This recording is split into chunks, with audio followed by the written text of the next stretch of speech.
Hello everyone! Welcome back to my YouTube channel, Erwin Ponay Medalye, and of course, nandito po tayo ngayon sa century-old Sampaloc Tree. Ba't ko po ito naisipang i-feature sa YouTube channel ko? Kasi nag-iisa na lang ito at nag-iisa na lang siyang century-old tree dito sa barangay namin. Dahil yung iba pinutol na dahil sa progress o yung umunlad na bayan, Kono. Yung tatlong punong acacia trees kasi doon sa dulo namin, kung papasok ka sa barangay namin, pinutol na rin dahil nag-road widening. Yung widening na yun hindi naman umabot sa kung tutuusin, hindi umabot sa puno na acacia tree. So dapat nasalba yun. Then pangalawa, yung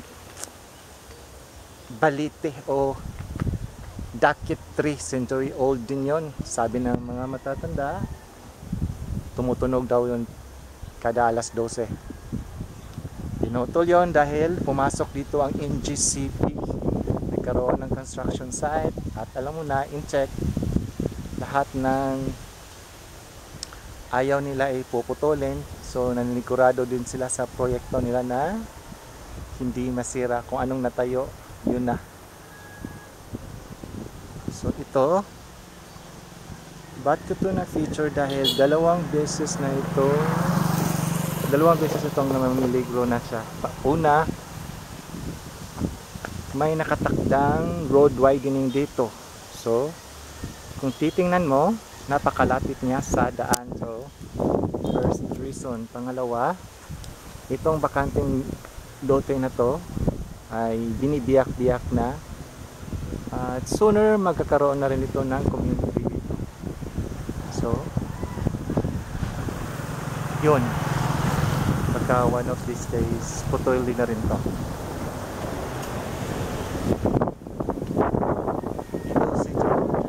Sabi ng lolo ko yung sa kabataan niya, ganito na raw to. Hindi nila alam kung so during World War II nandito na to. Actually sa kinatatayuan niya, malapit siya sa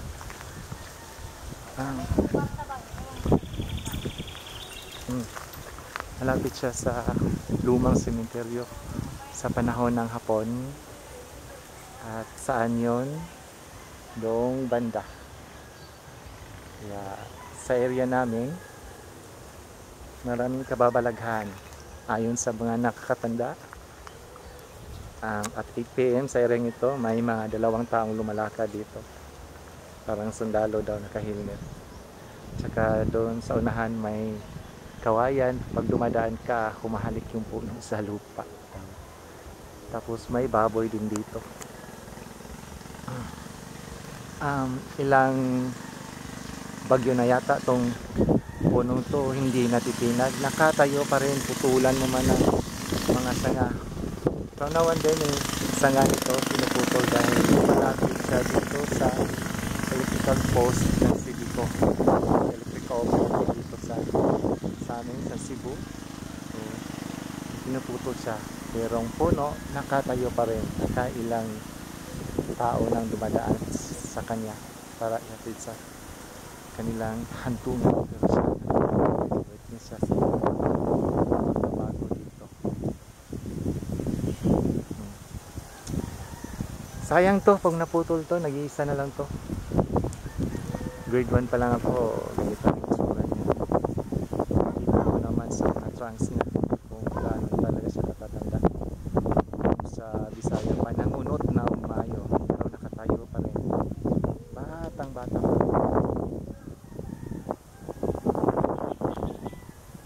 Sana maprotektahan tong punong ito. Sana mapanatili na lang.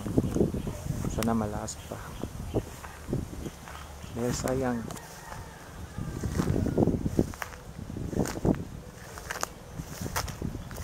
Lapitan natin ulit.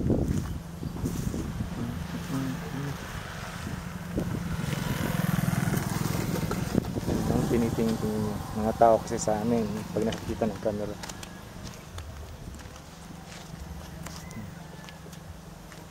Ito yung pinakapuno niya.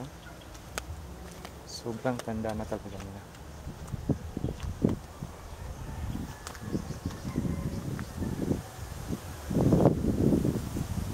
Grade 1 ako, umaakyat pa kami nito. Sayang ngayon hindi ako makaakyat kasi bali yung isang kamay ko, yung kanang braso ko, bali.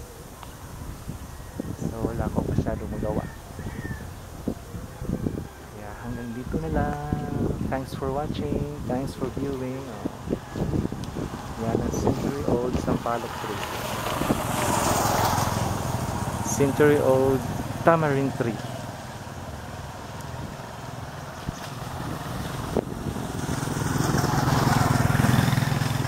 Titigan natin ng titigan. Sana huwag kang mawala, pre. Sabi nila mayroon ding naninirahan dito, pero hanggang ngayon wala naman ako nakikita.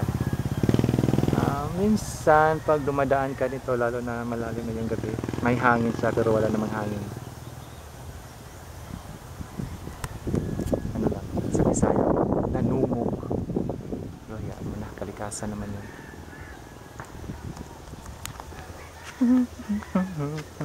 Kung ano mang kwento nito, ay may kanya-kanyang kwento ang tao dito.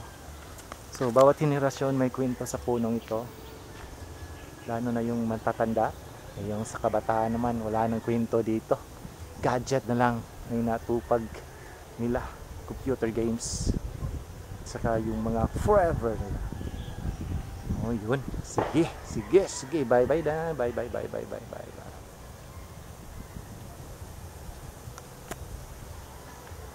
Bye na, pero hindi pa rin makalis-alis.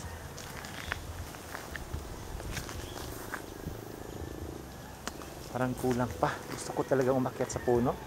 Promise, hindi lang kakayanan ng katawan ko, ng kamay ko, ng braso ko.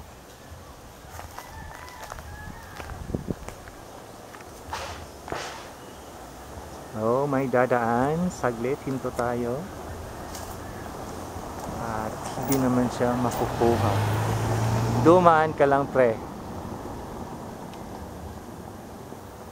Okay, this is the century old sampalok tree, tamarind tree. God bless everyone. Thank you.